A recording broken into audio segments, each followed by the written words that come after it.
Welcome back to another Habs Nation video with the hockey coach guru, Coach Frenchy. Wow, amazing trade for the Montreal Canadiens here. My instant analysis from the trade between San Jose, Pittsburgh, and Montreal. On Sunday, there was a significant trade involving the Montreal Canadiens. General manager Kent Hughes facilitated a three-team deal, which allowed the San Jose Sharks to trade superstar defenseman Erik Karlsson to the Pittsburgh Penguins. The trade details. The Canadiens received Jeff Petry, Casey DeSmith, Nathan Legare, and a second-round pick, 2025 Pittsburgh. The Penguins will retain 25% of Petry's salary. The Penguins received Karlsson, former Habs forward Rem Pitlick, Dylan Hamaliuk, and a third-round pick, 2026 San Jose. The Sharks received Mikael Grandlund, Rutta, former Habs forward Mike Hoffman, and a first-round pick, 2024 Pittsburgh. The Sharks will retain $1.5 million of Karlsson's cap hit. Breakdown. There are a lot of moving parts here, but the first impression is that Hughes pulled off a masterful trade from a Montreal Canadiens point of view. Petry was originally traded to the Penguins in exchange for Mike Matheson and a 2023 fourth-round pick. Ryan Poehling was also sent to the Penguins in the trade. And though his time with the Canadiens ended poorly from a public relations point of view, we must remember that he still finished the 2021-22 season as the best Habs defenseman by a significant margin. Although he isn't the great defensive player he once was, he can still take up valuable defensive minutes on the right side, which is a glaring organizational flaw for the Canadiens. The trade also helped the Canadiens solve their logjam up front. Neither Pitlick nor Hoffman were considered positive value players.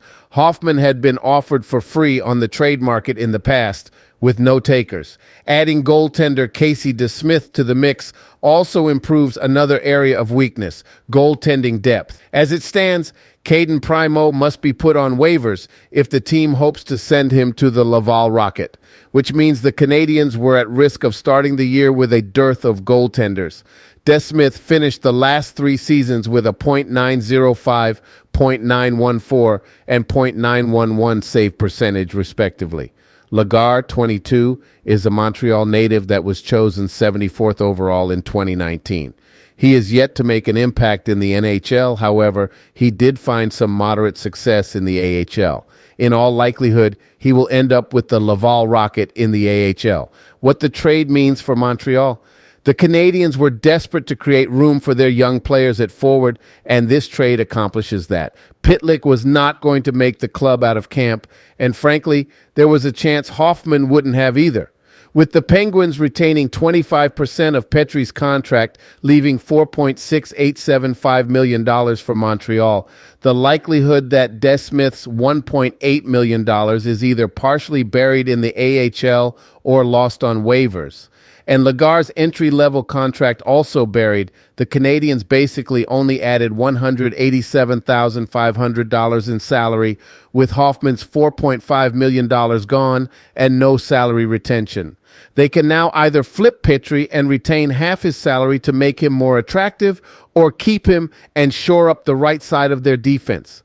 Ultimately, from Montreal's perspective, this was about creating space in the lineup, something that looked unlikely to happen at this late stage in the offseason.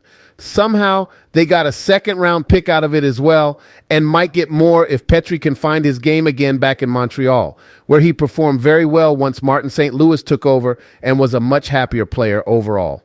Canadiens retaining salary could lead to another. Petry has 2 years left on his current contract, which pays him an annual average value of $6.25 million. However, given the Penguins retain 25% of Petry's contract, his cap hit will only count for $4, $69 million of the allocated salary cap space. Retention options. Before we get ahead of ourselves, there's still a chance that Petry may end up staying in Montreal. The issues regarding his final year with the Habs were all related to the pandemic, which is no longer an issue. And it's also worth pointing out that despite the downtick in production toward the end, statistically speaking, Petry was the Canadiens' best defenseman for roughly half a decade. He's no longer in his prime, and he's likely to continue his decline, but he would be considered an upgrade on many of the options the Canadiens currently have on the right side. That being said, the Montreal Canadiens are in a rebuild, which means it's the perfect time to develop young players. Petry's presence in the lineup would certainly mitigate those opportunities.